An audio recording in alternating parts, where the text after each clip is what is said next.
Sharqiy Turkiston Cumhuriyetining matbuot bayroqdori Tursun İsrail 1944 ve 1949 yıllardaki Sharqiy Turkiston Cumhuriyetining muhim rahbariy kadrlardan biri Tursun İsrail 1914 yılı Atiyazda Almuta şehri yenideki Qoram yezisida tug'ilgan.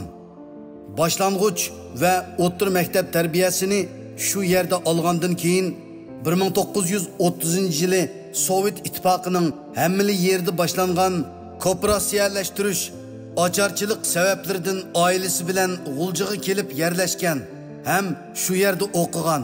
U 1937 yılı Sovet İttifaqının Markaziy Osiyo universitetiga o'qishga avatilgan Toshkentchilar qatorida taki 1940 yılgacha Toshkentdagi O'rta Osiyo universitetida o'qib qaytib kelgandan keyin Cho'chakda ishlagan va keyincha G'uljiga ketgan. Ziyo Samadining Ahmad Apandi nomli tarixiy romanida xotirlanishicha Tursun İsrail 1944 yılı G'ulji qo'zg'oloni boshlanish oldida ilida Xitoyga qarshi aktiv harakatga o'tgan yoshlardan edi. 1944 yılı 12 noyabr kuni Sharqiy Turkiston Cumhuriyeti qurilgandan keyin Tursun İsrail Azad Sharqiy Turkiston gazetining mas'ul muharrirlik xizmatini yaxshi atqizib, eng asosli tashviqot, targ'ibot ham Sharqiy Turkiston hukumatining Xitoyga qaratgan razvedka ishlariga mas'ul bo'lib, bu xizmatlarning höddisidan to'liq chiqa olgan edi. 1946 yılı 6 iyun kuni Sharqiy Turkiston hukumati bilan Xitoy Gomindang hukumati betim tuzib, birlashma hukumat qurilgandan keyin Ahmadjon Qosimiy boshliq G'ulji taraf Urumchida chiqadigan atalmış Şinjan gazetining Uyg'urcha va qozoqcha qismini o'tkazib olgan bo'lib, Ahmadjon Qosimiy Uyg'ur va qozoq tillaridagi atalmış Şinjan gazetini o'zi kontrol qilib, buningga Sharqiy Turkiston tarafining qobil xodimi Tursun İsrailni mazkur gazetning bosh nazoratchisi qilib bekitgan.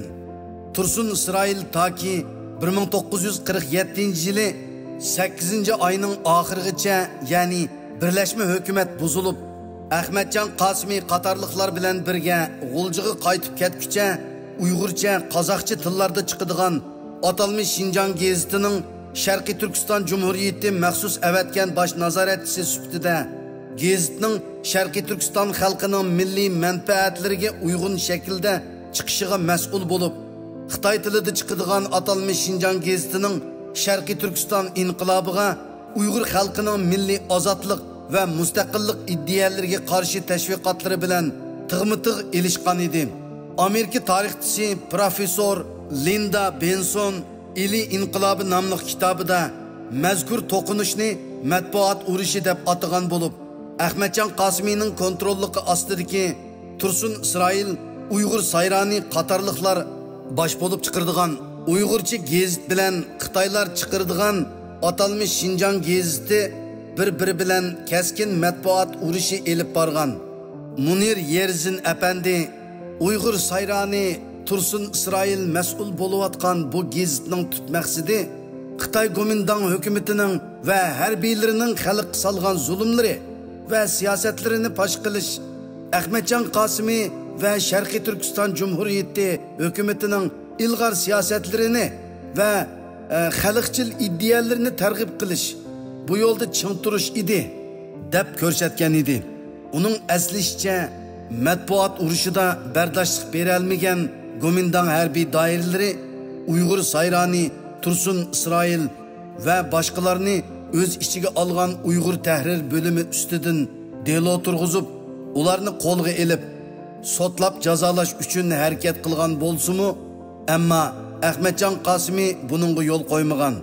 Tursun İsrailning hayotining eng muhim qismi uning 1953 ve 1958 yılları arasında Korlu vilayetining valisi bo'lgan mezgili bo'lib, u bu jarayonda Korlu madaniyat ma'rif ishlarining taraqqiyoti, shaharning gullanish, milliy kadrlarni ko'plab ishga o'rinlashtirish jihatlarida muhim rol o'ynagan. Xitoy hukumati 1958-yili 1-oyda har darajalik Uyg'ur rahbariy kadrlarni yig'ib, yerlik millatchilikka qarshi turish harakatini boshlab yig'in ochgan. Ani shu dastlabki tartib chiqarib, pash qilish va ayblashda Tursun Isroilmu, Ziyo Samadi, Abdurahim Aysa, İbrahim Turdi, Muhammed Emin İmnov va boshqalar bilan birga bir qatorda yerlik millatchi sifatida qattiq ayblangan. Xitoy taraf ularni Uyg'uriston ittifoqdosh jumhuriyati va yoki Sharqiy Turkiston jumhuriyati qurishni talab qilgan deb ayblagan edi. Ani shu qitimli qattiq ayblashdan keyin Tursun Isroil Korlu viloyatining valiylik vazifasidan qoldirilgan. Tursun Isroilning o'g'li Utuq Isroilning aytishicha, ular dadisi bilan birga Oqsuga kelib, Oqsudagi bir bo'z yer o'zlashtirish o'rnida turgan. Tursun Isroil bu yerda 3 yil bo'z yer o'zlashtirish atritiga yetakchilik qilib, japoliq ishlagandan keyin oilasi bilan birga 1961-yili G'uljiga qaytib kelgan.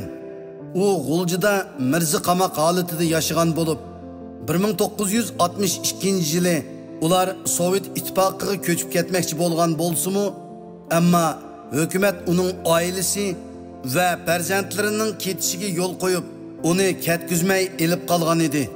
Utuq apandining aytishicha, ular Qozog'istonda turib dadisining taqdiridan nihoyatda echingan.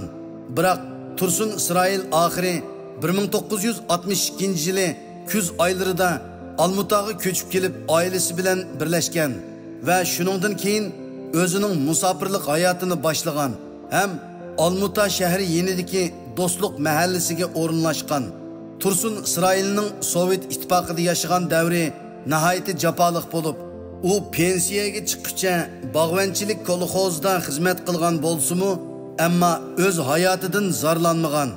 Utuq apandining aslishicha, dadisi Tursun Isroil vatanni tark etib chiqqan Ziyo Samadi, Zunun Teyip, Abdurahub Mahsum, G'ani Batur va boshqa yuzlagan Sharqiy Turkiston Jumhuriyatining rahbariy shaxslari bilan doim uchrashib, ayni vaqtdagi qutlug' inqilob jarayonlari va Sharqiy Turkiston Jumhuriyati davrini eslab turadi. Ular umumyuzlik Xitoy Kompartiyasining qilmishlari, ya'ni Sharqiy Turkistonga kirib o'rinlashib, ulini mustahkamlab bo'lg'ichi bo'lgan orliqda bu rahbariy kadrlarga yaxshi muomala qilib, hatto ba'zi zo'r huquqlarni berib, orqadan 1957 va 1958-yillardan boshlab biroqliq qattiq zarba berganligi va o'zlarining aslidagi niyatlarini oshkorlagan ichki yuzlamachiligini so'kishatdi. Tursun Isroil pensiyaga chiqishining oldi keynidagi 1970-yillari Sovet Xitoy munosabatlari nihoyatda jiriklashgan.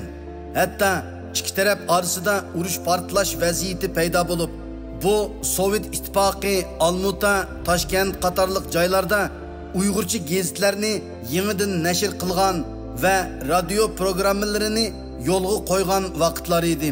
Hatto 1978-yili vatanni qaytarib elish polki tashkil qilingan edi. Bu chog'larda Almuta, Bishkek, Toshkent qatorliq joylardagi Uyg'ur ziyolilari milliy ozodlik inqilob qatnashchilari orasida Xitoyga qarshi tashkiliy faoliyatlar uyushtirilib, ularda agarda Sovet ittifoqi bilan Xitoy urush qilsa, o'z vataniga qaytish orzulari kuchaygan edi. Tursun Isroilmu ana shunday orzularda va faoliyatlarda bo'lgan bo'lsa-mu, ammo shu yili 12-oyda Sovet ittifoqining Afg'onistonga askar chiqarishi sababidan Uyg'ur masalasi yana bir qitim kun tartibdan tushib qolg'achqa 1979-yili 29-maydan buyon vatanni qaytarib elish polkining harakat mizonini va nishonini tayyorlab chiqqan Tursun Isroil apandining bu orzusi amalga oshmay turibla 1980-yili 66 yoshida Almuta shahrida vafot bo'lgan.